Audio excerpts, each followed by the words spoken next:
mes amis, bonjour à vous tous, bonjour à mes abonnés, bonjour à ceux qui regardent mes vidéos et qui ne sont pas encore abonnés. Je vous invite à vous abonner pour ne pas rater mes prochaines vidéos.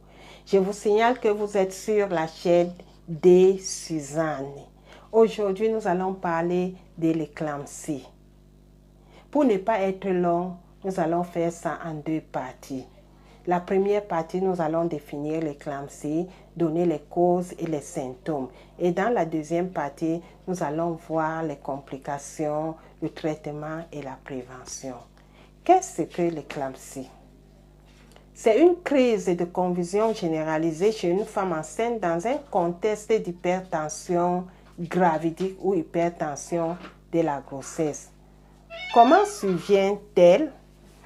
Elle commence par la prééclampsie, qui est une pathologie de la femme enceinte qui débute au deuxième trimestre de la grossesse après 20 semaines d'aménorrhée.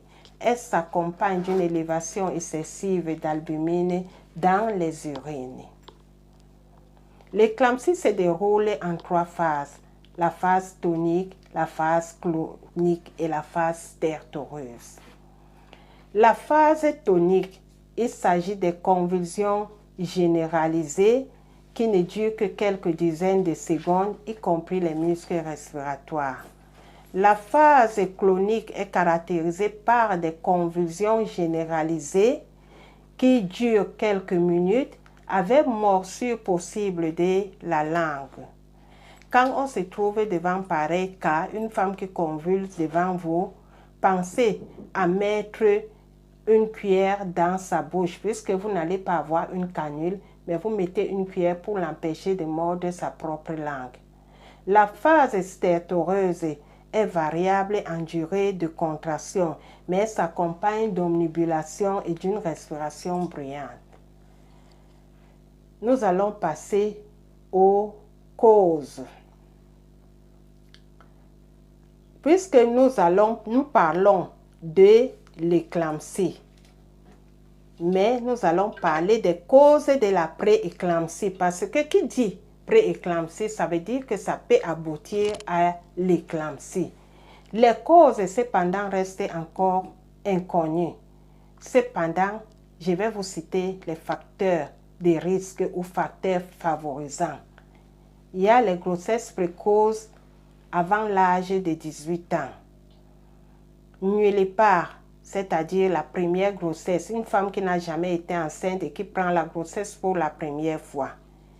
Les grossesses multiples, exemple grossesse gémellaire, grossesse de triplé, grossesse de quadruplé, etc.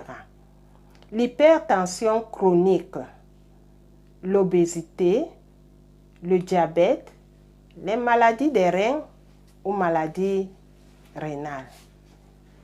Les grossesses tardives à plus de 35 ans d'âge, des antécédents de la prééclampsie. Si vous avez eu la prééclampsie à une grossesse, vous courez également le risque d'en avoir à la prochaine grossesse. Les antécédents familiaux, c'est-à-dire votre mère, votre tante ou une cousine rapprochée qui a déjà eu la prééclampsie, vous courez également le risque d'en avoir. Il y a la procréation médicalement assistée avec don de sperme. L'échange de partenaires sexuels entre la grossesse précédente et la grossesse en cours. Voilà les facteurs à risque ou les facteurs favorisants de la prééclampsie qui peut aboutir à l'éclampsie. Nous allons passer aux symptômes. Quand nous parlons des symptômes, c'est les signes à reconnaître chez une femme enceinte présentant de la prééclampsie. Il s'agit des maux de tête sévères, la vision floue, la confusion, douleur à la partie supérieure droite de l'abdomen, enflure au niveau du visage, enflure au niveau des membres supérieurs, prise de poids rapide en quelques jours. Il y a les nausées et vomissements.